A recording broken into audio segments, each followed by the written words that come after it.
At age 17, I was diagnosed with ADHD and told I needed medication for my brain to work normally.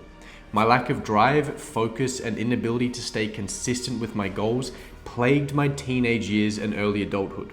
It wasn't until I stopped using my phone like a toy that I realized these ADHD symptoms weren't something I was born with, it was something I developed. This took me from being unable to focus on anything for more than 10 minutes to having the laser focus to build a profitable online business, become a digital nomad, and become conversationally fluent in Spanish, as well as the drive to take up running and run 11 marathons, all in under a year. Understanding the root cause of our problems is absolutely the first step at solving them. So in this video, I'll explain to you exactly how your phone is impacting your brain and what you can do about it. One of the most notable ways that your phone is impacting your brain, which I'm sure a lot of you have already realized, is that it creates a really poor attention span. Realistically, a lot of our goals require us to have a very strong attention span, to be able to focus on one individual task for hours on end. For example, if you're trying to build a business, you need to be able to sit down and focus on an individual problem for a few hours at a time. If you're unable to do this, it makes it extremely hard for you to actually progress towards big goals. The reason we create this poor attention span here is fundamentally because we receive reward. And when I say reward, what I'm talking about here is a mental reward. Endorphins, dopamine, good feelings from producing lots of different contexts per hour. So if you're on your phone, for example, and you're scrolling, right?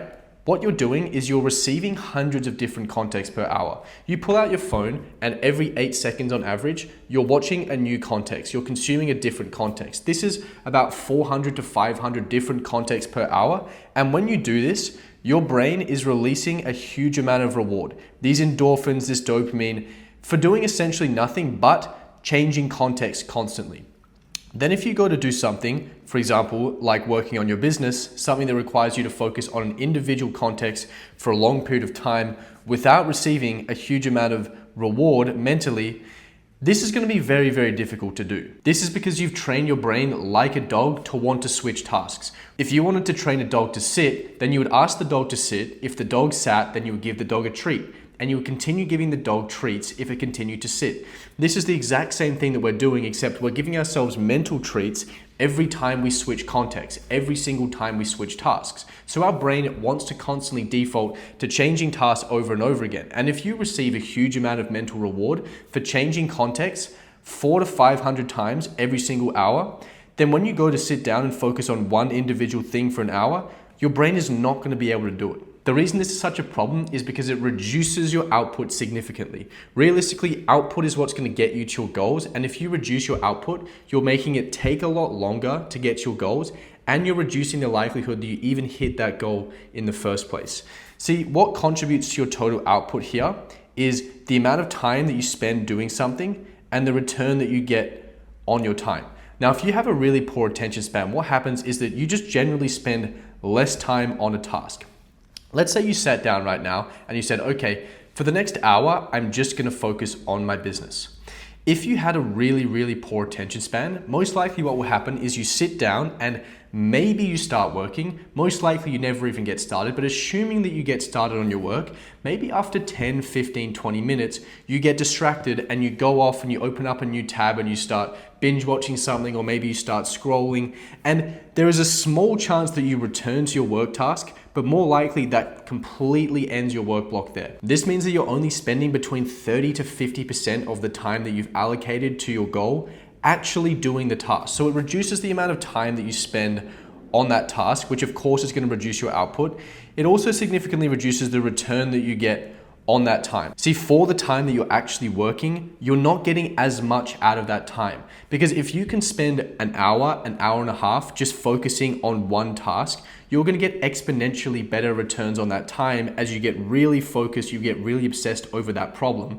But if you only give yourself 10 to 15 minutes before you give up on the task or switch to something else, you can't get particularly good returns on that time. So not only are you spending less time doing the tasks, but you're getting a worse return on that time. Overall, this is going to decrease your output significantly and going to make it far less likely that you hit your goal. And if you do hit that goal, it's going to take you a whole lot longer. Now, having a poor attention span is a very obvious one. A lot of us have already noticed this within ourselves, but I think the one that a lot of people are sleeping on is that our phones are reducing our ability to delay gratification.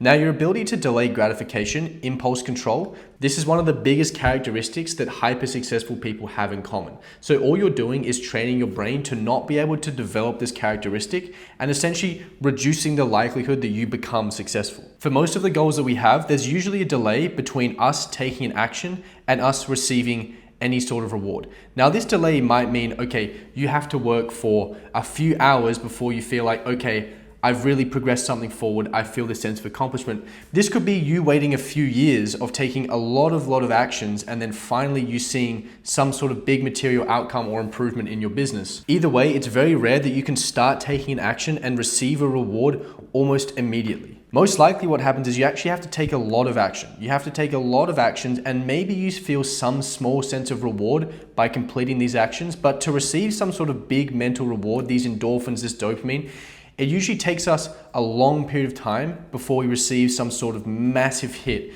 and massive reward. I'll give you an example of this. The YouTube channel you're watching right now, one of the big objectives I had was to get to 1,000 subscribers. Now, for an entire year, I uploaded 3 YouTube videos every single week. I thought, okay, if I just keep uploading 3 YouTube videos a week, eventually I'm gonna hit 1,000 subscribers. I was continuing to take that action on a regular basis over the course of the year. Now, what happened? It got to the end of the year and I had about 300 subscribers. I felt like, okay, I've put a lot of effort in here, but I haven't got a lot out. Of course I didn't stop though. I kept delaying the gratification and about 8 weeks later, I 10x'd my subscribers. The point is that there was quite a big delay between me taking these actions and me receiving this big reward, this big achievement, like, okay, I've really progressed to the next level. This was a long period of time where I had to delay that gratification. What happens when we're on our phones constantly is we have an extremely short period of time between us taking action and us receiving a reward. This amount of time here is almost instant. It is instant gratification straight away. Now, what this is teaching our brain is that as soon as you take an action, you should feel some sort of reward immediately. It should feel really good straight away, which means that the concept of you taking actions, not receiving a reward, not just for a few hours, but for a few years, is so alien that it just seems completely insane. It's like, why would I possibly want to take actions and receive no reward for years when I can just take an action and feel a reward absolutely immediately? So your brain is faced with a very simple decision here. Do you choose to take hundreds of actions, receiving tiny little rewards and maybe a big payout at the end of it all? Or would you rather take lots of tiny actions and receive lots of rewards all the time?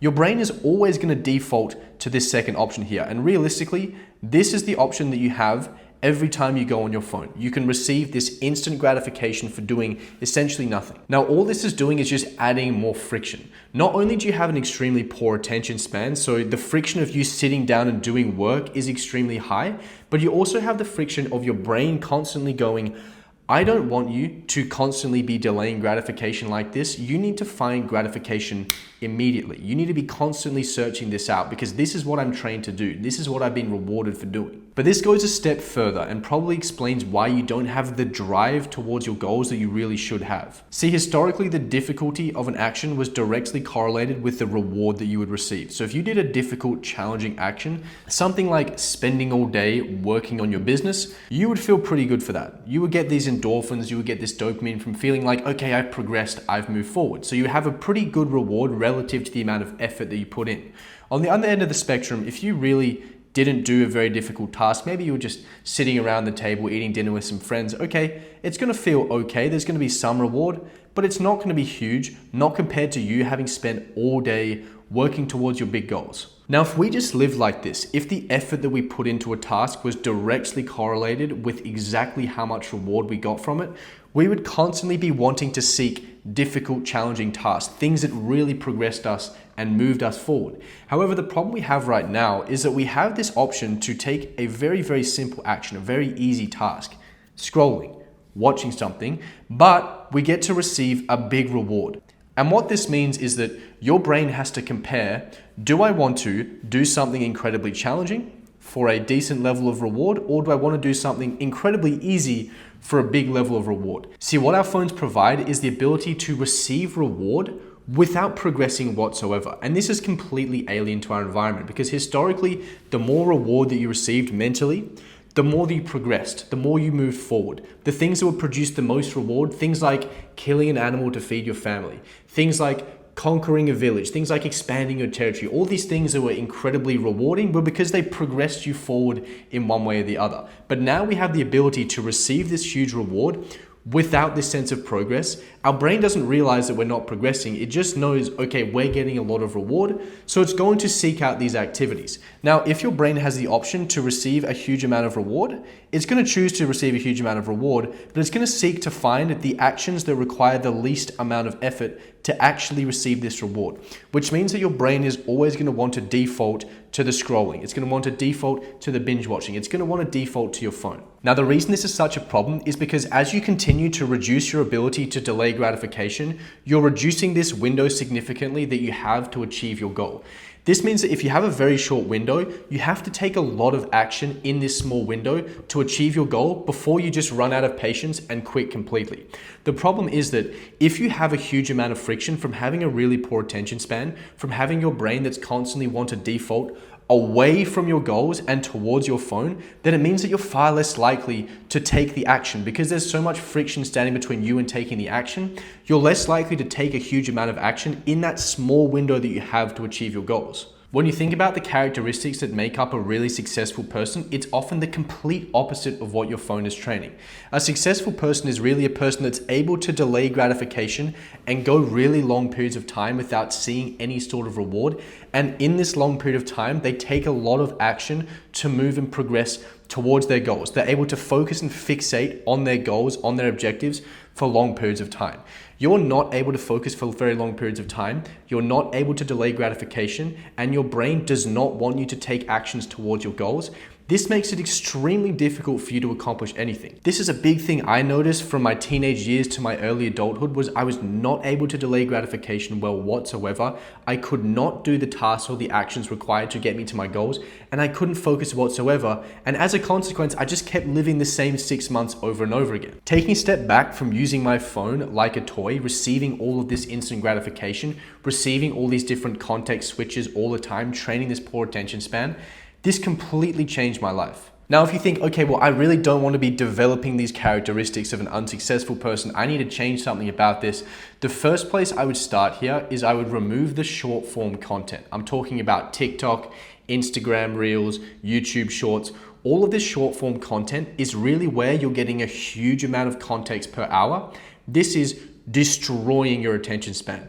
Not only are you getting a lot of context per hour, it is hugely stimulating. You're watching clips designed to give you as much dopamine and endorphins as possible in 10 to 15 seconds, and you're watching hundreds of these every single hour. This is a huge amount of reward for an extremely low amount of effort, so your brain is going to want to gravitate towards this over the actions required to get you to your goal. It's training a really poor attention span as well. It's taking up a huge amount of your time. Simply removing that puts you at a big advantage. If you really want to get the best competitive advantage imaginable, then you would really want to strip back all online entertainment. This is what I've been able to do since the end of 2024, and it's been completely life-changing. If you're going to do this by yourself, start with the things that produce the biggest reward and provide the most context, and slowly work your way down the list. Now, if you're an online entrepreneur and you want to turn distraction into discipline, then you can join the Modern Monk community for free. One of the first things that we do is strip that online entertainment back to zero without relying on willpower.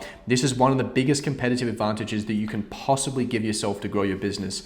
For everyone else, if you want to figure out exactly how do I get rid of digital distraction, then you can check out this video right here. So I will either see you in the Modern Monk community or in that video. Cheers.